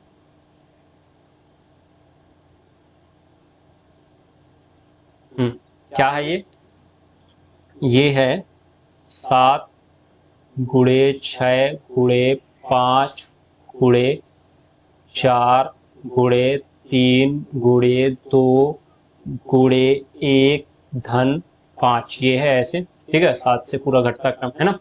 तो यहाँ पास भी उसी तरह, एक साइड तो ये है और एक साइड ये है, ठीक है। सो इसमें कॉमन क्या है? यहाँ आप देख सकते हैं क्लियरली, आपको दिख रहा है, क्या दिख रहा है कि 5 कॉमन है ना। तो 5 कॉमन ले लीजिए, तो जल्दी से ले लीजिए 5 कॉमन भैया, ठीक है। तो यहाँ हमने 5 जब कॉमन ले लिया तो क्या बचा अंदर? यहाँ बचा 7 गुणे 6 गुणे 5 गुणे 5, तो हमने कॉमन ले लिया, तो 5 की जगह क्या बचा? 1 बचेगा, है ना, ये हो गया। और 4 गुणे 3 गुणे 2 गुणे 1 धन 1, ठीक है। अब क्या करिए, यहाँ पास इन सब का गुणा कर दीजिए, इन सब का गुणा कर दीजिए, ठीक है। और इसमें फिर 1 जोड़ दीजिए, ठीक है। तो चलिए कर दीजिए, तो करते हैं गुणा। तो ये 5 को 5 रहने दीजिए यहाँ पास, तो ये हो जाएगा, देखिए 7 छंग 42, और ये 42 से कम 42, और फिर 42 चको निकाल लेते हैं, ठीक है। तो 4 दूनी 8 और 4 चको 16, ठीक है। तो 168 हो गया। 168 त्या ये हो जाएगा 8 त्रिक 24, यानी 3 8 24, और ये हो जाएगा 2, 3 दूनी 6, 3 त्रिकाई 9, और मतलब 6 त्रिक 18 19 20, ठीक है। तो ये हो जाएगा 20, और फिर ये हो जाएगा 3 एक कम 3 और 4 5, है ना। ये हो गया 504, और फिर 504 दूनी, सो यहाँ पास ये क्या होगा? 4 दूनी 8, 2 शून्य 0, 5 दूनी 10, ठीक है। यानी ये क्या हुआ? 1008, ठीक है। अब 1008 ही आया, ठीक है। तो अब 1008 में फिर हम क्या कर देंगे? 1 जोड़ देंगे, है ना। सो चलिए देखते हैं, करते हैं यहाँ पास, जिसको कैलकुलेट करने पर ये आया 1008। अब यहाँ पास हम क्या करेंगे? 1 जोड़ देंगे, ठीक है। 1 जोड़ देते हैं, तो ये हो जाएगा 1009। तो यहाँ पास 5 है और ये है 1009 हो गया, ठीक है। सो यहाँ पास आप क्लियरली देख पा रहे हैं कि जो 1009 है वो क्या है? अभाज्य संख्या है, ठीक है। सो यहाँ पास जो भाज्य संख्या होते हैं उसके कितने भाजक होते हैं? 2 या 2 से अधिक। तो हमें यहाँ पास इसके एक तो भाजक ये दिख रहा, ठीक है। ये यहाँ पास क्या था? 5 था, है ना, ये हाइलाइटर है, हाँ। तो एक तो भाजक ये दिख रहा है, एक तो ये दिख रहा, और इसके मल्टीप्लाई में एक तो ये है ही, एक तो एक है, रहता ही है ना हमेशा। तो यहाँ पास आप देख सकते हैं कि इसके 2 भाजक हैं, एक तो ये 5 गुणे 1009, है ना, 1009। तो जो भाज्य संख्या होते हैं उनके कितने होते हैं? 2 या 2 से अधिक भाजक होते हैं, है ना। तो यहाँ पास आप फिर से यही लिख सकते हैं, क्या लिख सकते हैं कि दिया गया संख्या क्या है? भाज्य संख्या है, क्योंकि भाज्य संख्याओं के 2 या 2 से अधिक भाजक होते हैं, ठीक है। सो आप इसे लिख लीजिए,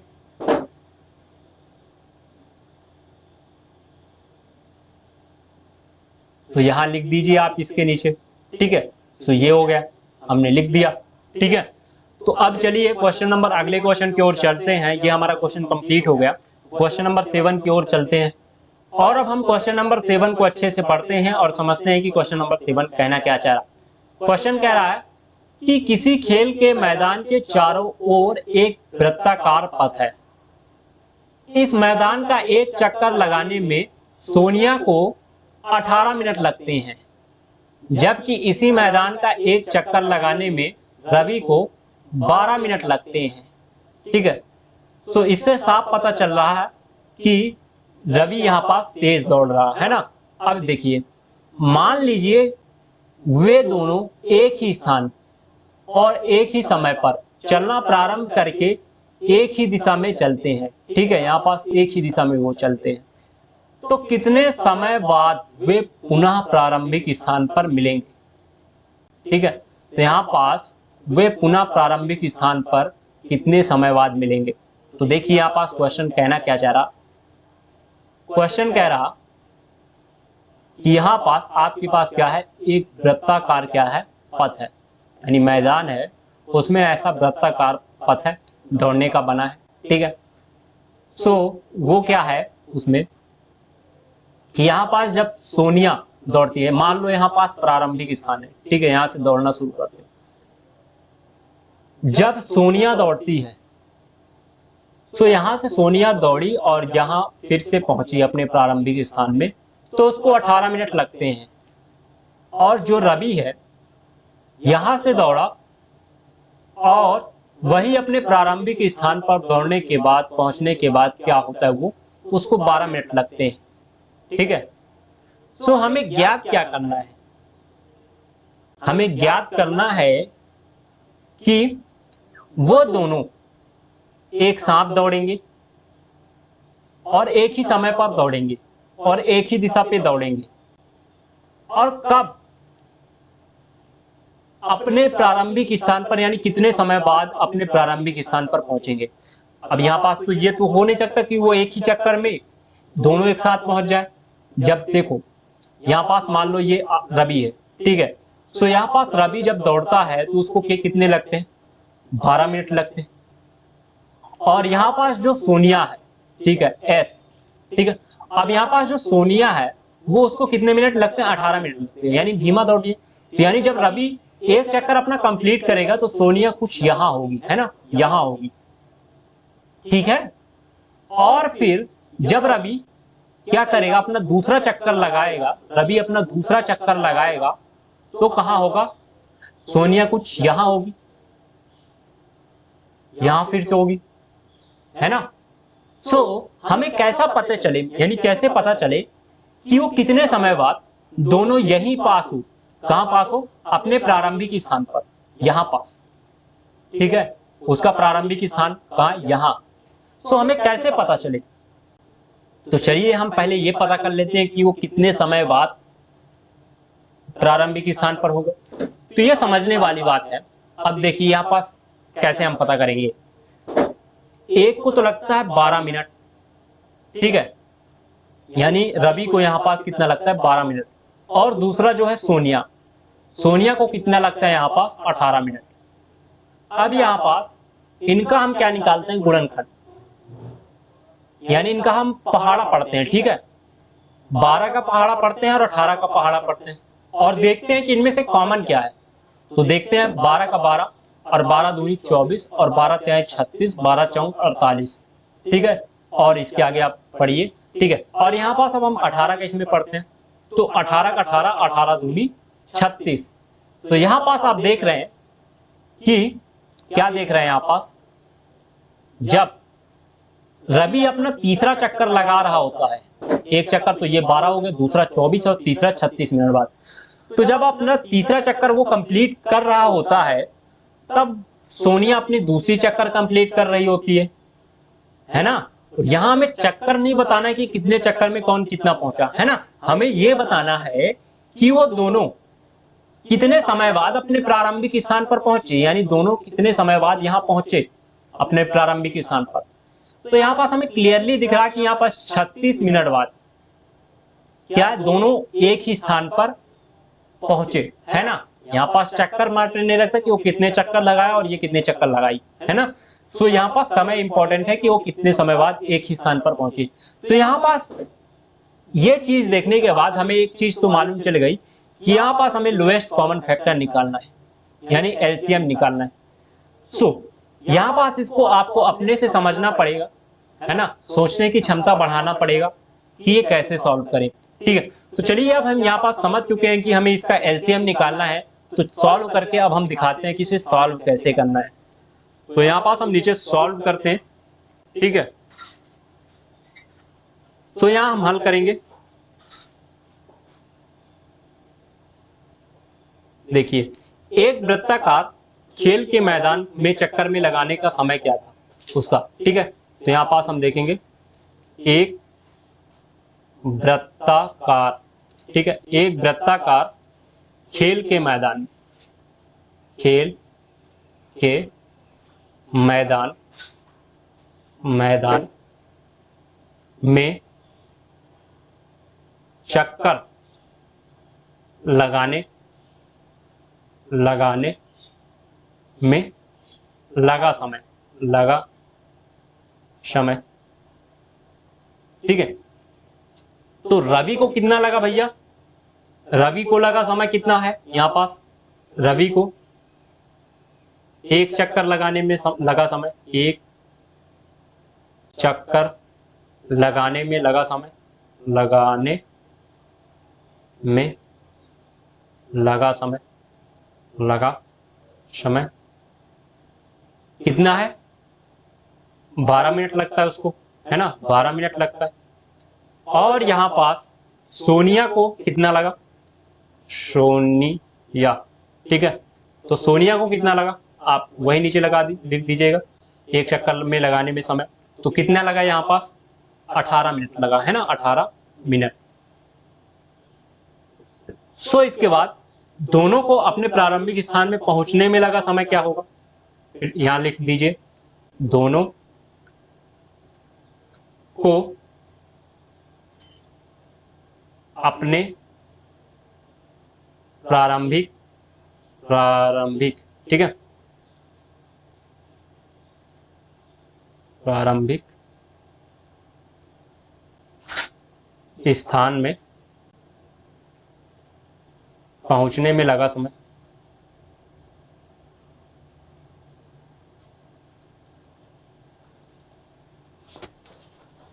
ठीक है। तो यहां पास अब हम इसके लिए क्या करेंगे, एलसीएम निकालेंगे। तो एलसीएम निकालेंगे मतलब इसका, है ना, एलसीएम किसका 12 का और 18 का, है ना। इसका मतलब क्या निकालेंगे, तब यहाँ पास हम क्या करेंगे, एलसीएम निकालेंगे, है ना। तो चलिए अब हम एलसीएम निकालने के लिए हमें क्या करना पड़ेगा, इसका फैक्टर निकालना पड़ेगा। तो यहाँ पास आप 12 का और 18 का फैक्टर निकाल लीजिए। तो निकालते हैं, चलिए। सो यहाँ पास 12 को 2 से विभाजित करते हैं तो ये हो जाएगा 2 छिक्का 12, और फिर यहाँ पास 6 को हम 2 से विभाजित करते हो तो ये हो जाएगा 2 तिहाई 6, और यहाँ पास 3 को करते हैं तो 3 से होगा 3 एकम 3। अब इसके बाद 18 को करते हैं, सो यहाँ पास ये 2 9 हो जाएगा 18। अब यहाँ पास जो 9 है वो 3 से विभाजित होगा तो 3 त्रिकाई 9, और यहाँ पास फिर ये जो 3 अभाज्य संख्या है तो ये स्वयं से विभाजित होगा 3 एकम 3, ठीक है, ये हो चुका। अब यहाँ पास इसके फैक्टर क्या क्या है, यानी 12 के और 18 के फैक्टर क्या क्या है, तो यहाँ पास 12 के क्या क्या है, 2 गुणे 2 गुणे 3, तो यहाँ पास संख्या क्या होंगे, समान होंगे तो घातें हम जोड़ देंगे। तो यहाँ पास 2 जो है वो 2 बार है, यानी संख्या समान है तो उसके घात क्या हो जाएंगे, 2 हो जाएंगे, यानी 2 की घात 2, और यहाँ पास गुणे 3। और इसी तरह 18 के यहाँ पास 2 अकेला है और 3 जो है 2 बार है, यानी जब संख्या समान हो तो घात हम जोड़ देंगे, यानी 3 की घात 2 हो गया, ठीक है। सो ये हो गया। अब हम यहाँ पास एलसीएम निकालने वाले हैं। तो एलसीएम निकालने के लिए हम क्या करते हैं, एलसीएम निकालने के लिए अब जो भी हमारा ये अभाज्य गुणनखंड आया दोनों का, उन्हें हम बिना रिपीट किए हुए लिख देते हैं। तो यहाँ पास हम 2 गुणे 3 लिख दिए बिना रिपीट किए हुए। अब यहाँ पास हम घात को लेते हैं, तो घात कौन सी लेंगे, यहाँ पास हम सबसे बड़ी घात लेने वाले हैं, ठीक है। तो यहाँ पास ये जो 2 है, तो 2 में से दोनों में से सबसे बड़ी घात क्या है, 2 है, और ये अब यहाँ पास 3 है, तो 3 में से सबसे बड़ी घात कौन सी है, 2 है, यानी दोनों की घात क्या है, 2 है। तो तो चलिए अब इसे हम सॉल्व करते हैं। तो हम जब 2 का गुणा 2 बार करेंगे तो ये 4 हो जाएगा, और इसी तरह 3 का गुणा 2 बार करेंगे तो ये क्या हो जाएगा, 9 हो जाएगा। अब यहाँ पास हम 4 का गुणा 9 से करेंगे तो ये क्या हो जाएगा, 9 चौको 36, यानी कि वे 36 मिनट बाद दोनों अपने प्रारंभिक स्थान पर पहुंच जाएंगे। ठीक है, तो यहाँ पास आपका जो एलसीएम आया वो क्या हुआ, 12 और 18 का, 12 और 18 का क्या आया, 36 आया। ठीक है, 36 मिनट। ठीक है, सो यही आपका आंसर है कि यहाँ पास आप नीचे लिख देंगे, अतः दोनों अपने प्रारंभिक स्थान पर